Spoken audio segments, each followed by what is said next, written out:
¿Eres romántico o romántica?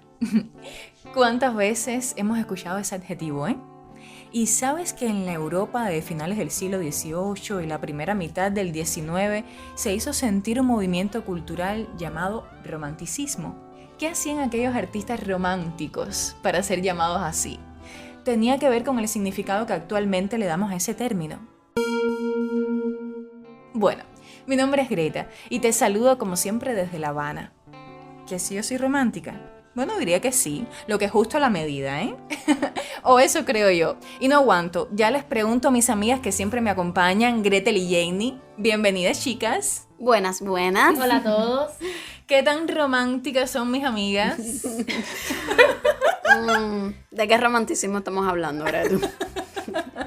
Janie, te noto callada. Sí, un poquito. ¿Qué pasa? En la actualidad, cuando decimos romántico, lo asociamos con aquella persona amorosa, Exacto. apasionada. Te respondo la pregunta, Gretel. Entonces Sí. te vuelvo a preguntar, ¿eres romántica? Yo sí.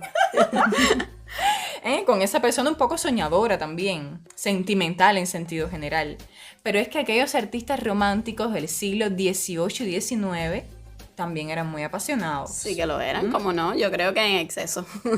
Algunos llegaron incluso hasta a suicidarse por motivos de amor o tristeza, o más común, aún se regodeaban con ese tema del suicidio en sus obras, ya fueran pintura, literatura. Sí, porque el romanticismo, como decía Greta al comienzo, fue un movimiento cultural, o sea, abarcó varias manifestaciones artísticas. Y sobre todo en la literatura hubo personajes que se suicidaron y se convirtieron en ídolos dentro de la juventud. Sí, de pronto el suicidio se convirtió en una moda. ¡Qué horror! Increíble. Bueno, eso pasó con Las penas del joven Werther, de Goethe. Sí. Una obra que fue muy popular donde el protagonista se suicida y eso desató pues una oleada de suicidios dentro de la juventud de aquella época. Duro. Bueno, la obra por motivos de salud pública tuvo que ser prohibida en Alemania, en Dinamarca, en Italia. A ese extremo se llegó. Contra. Y pintores románticos como Leonardo Alenza, un artista español, en medio de todo eso, también tuvo el tino de criticar de alguna forma todo aquello, al menos de ridiculizarlo, porque una cosa es exacerbar los sentimientos individuales y ser un apasionado, y otra muy distinta es que se convierta en moda suicidarse o contraer tuberculosis, por ejemplo, que eso también pasaba. Tremendo.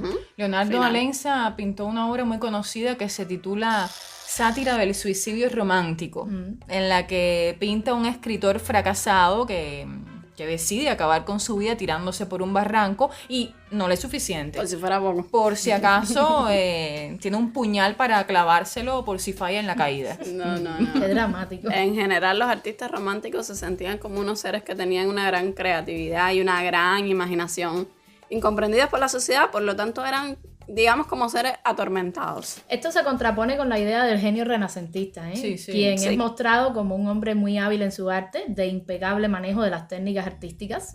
Excéntricos entonces los artistas románticos. Bueno, en cierta medida algunos sí lo eran, porque era como una moda entre aquellos artistas románticos romper las reglas, vivir con mucha intensidad. Eso de romper las reglas es como el punto clave del romanticismo, chicas, porque aquellos artistas estaban cansados ya del neoclasicismo. Que fue el movimiento que le antecedió cronológicamente dentro de la historia del arte. Ajá, y era un estilo austero que servía fielmente al poder político, rígido, que amaba la simetría también, sí. se regía sobre todo por normas, y bueno, llega el romanticismo y dice, basta a todo aquello. Claro que sí, algunos artistas dicen, vamos a crear con libertad, como yo quiera, o más bien como yo lo sienta. Sí, sí, todo con mucho sentimiento. Sí, con mucho romanticismo. Y con mucha individualidad, porque si se quería la libertad creativa, cada cual determinaba qué hacer y cómo hacerlo. No venía nadie a dictártelo. Es por eso que vemos varios temas en las pinturas románticas, a gusto del creador. Algunos optaban por problemas existenciales, no sé, la pasión, el amor, melodramas. Otros se adentraban más en el mundo de los sueños, de las pesadillas, pintaban criaturas fantásticas. A los pintores románticos también les encantaba llevar a sus obras las gestas heroicas, Sí, las cómo no. batallas por la libertad, sobre todo las batallas de tiempos pasados. La Edad Media con su cruzada. La Revolución Francesa. Aunque hay una obra súper conocida del romanticismo que trata un tema de ese tipo, lo que es mucho más cercano en el tiempo. Tu obra preferida del romanticismo. Tú sabes. La libertad guiando al pueblo de Eugène Delacroix, un grande de la historia del arte, chicas. Muchos piensan que el cuadro retrata la Revolución Francesa de 1789, pero no Nada exactamente. de eso. Lo que representa Delacroix es una revuelta que ocurrió en 1830. Así mismo. Producto de unos decretos que firmó el rey Carlos X, donde el monarca disolvía el parlamento, instauraba la censura de prensa, promulgaba un nuevo sistema electoral que entonces le aseguraba una cámara legislativa siempre fiel. O sea, anulaba una serie de derechos y los parisinos de diversas clases sociales, estudiantes, obreros, burgueses, lo que hicieron fue que salieron a las calles para protestar. Claro. Finalmente a Carlos X no le quedó más remedio que capitular y marcharse. Exacto. Entonces es un tema moderno, pero que Delacroix lo acomete con el dramatismo y el sentimiento propios del romanticismo. Y también en el romanticismo hay un marcado gusto por pintar el paisaje, Bah. pero no es reproducirlo tal cual, como puede haber pasado en otros periodos del arte, Sí. sino que es mostrarlo más bien a través de las emociones humanas. O sea, era una naturaleza muy subjetiva las que nos pintaban y las que nos muestran. El paisaje más bien se vuelve una metáfora del mundo interior del artista. Exacto. Si nos guiamos por eso, William Turner tenía un mundo interior bastante complejo. Porque la mayoría de los paisajes que pintaban son súper inquietantes, son salvajes. Otro romántico, Ay, a mí William también me Turner. ¿Cómo no? A mí también. William Turner. Es difícil, de hecho, decir si te gusta el romanticismo, porque es que es tan diferente, Cada uno. que sí. más bien puedes Es decir verdad. que te gusta un artista romántico u otro. Así mismo es. William Turner, a mí específicamente me gusta. Bueno, a mí también me gusta. Y Delacroix también me gusta. Te gustan todos.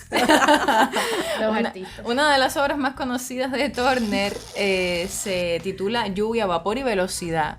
Y vemos un paisaje natural que se funde con la tecnología, o sea, con un tren. Pero siempre dándonos la impresión de que somos como muy poquita cosa frente a la naturaleza. Sí. Tanto nosotros los humanos como nuestras creaciones, en este caso la tecnología, representada por el Por tren. el tren. Sí, hay un sentir un poco catastrofista en sus paisajes. Sí, totalmente. Lo mismo sucede con los paisajes de Caspar David Friedrich, otro pintor romántico, el autor de una obra que también nos gusta También. mucho, El caminante sobre el mar de nubes. Todas estas obras vamos a ponerlas en Instagram. Por Preciosa la supuesto. obra.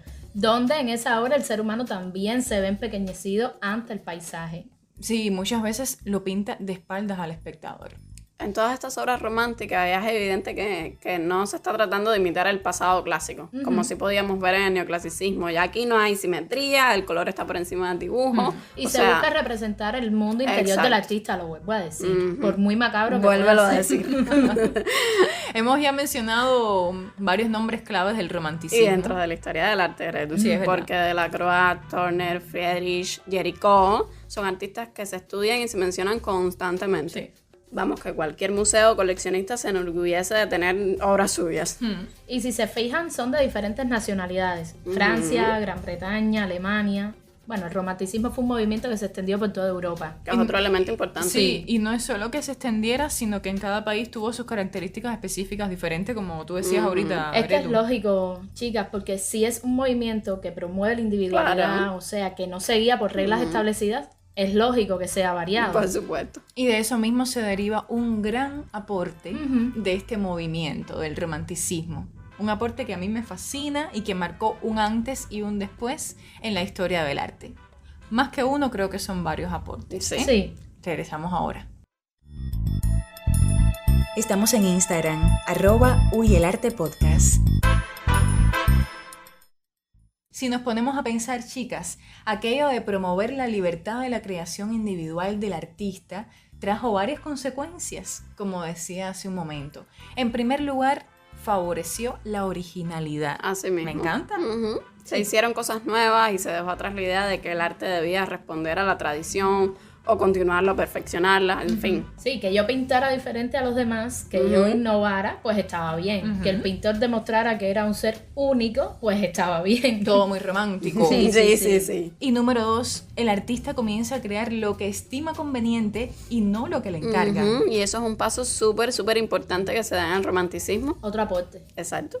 Antes de él, los artistas solían crear las obras en función de lo que le hubiesen encomendado. Por lo tanto, las piezas de arte debían responder a los gustos o a las peticiones de quienes las encargaban y pagaban por estas, o responder simplemente a determinadas funciones que son más generales afuera políticas, religiosas, como el neoclasicismo o el barroco. Aquí de alguna manera el artista empieza a pintar también para autocomplacerse, aunque no podemos ser radicales, por supuesto, siguieron existiendo Nunca. pies forzados a partir de los cuales desarrollar determinadas obras, ya fuesen encargos, concursos. Incluso hoy día, ¿eh? Sí. Lo que sí no podemos negar es que el romanticismo marcó un cambio respecto a lo que entendemos por arte y que posteriormente va a seguir sufriendo transformaciones más revolucionarias. Que ya hemos visto en episodios anteriores. Yo también lo veo así, Gretu. Yo soy un creador y tengo la potestad sobre lo que pinto y lo que hago. Por supuesto, he dicho, tengo mi derecho a darme mis gusticos de vez en cuando, pinto lo que A quiera. darme mis gusticos y a reflejar la historia de mi país. Además. La misma obra, La libertad guiando al pueblo, es una obra francesa a todas luces. Sí. Por tanto, esa individualidad también llevó a que las pinturas tuvieran un carácter nacionalista, o sea, típicas y representativas de su país, de la historia, Así en función de es. cada territorio, por ¿Cómo supuesto. no? Gracias, mis amigas. Siempre es un placer compartir estos minutos con ustedes. Y tú que nos escuchas, recuerda que puedes seguirnos por Instagram, @huyelartepodcast. La semana que viene estamos de vuelta. Gretel. Jenny. Y Greta, porque el arte y la pasión por él son idiomas universales que nos unen a todos. Chao.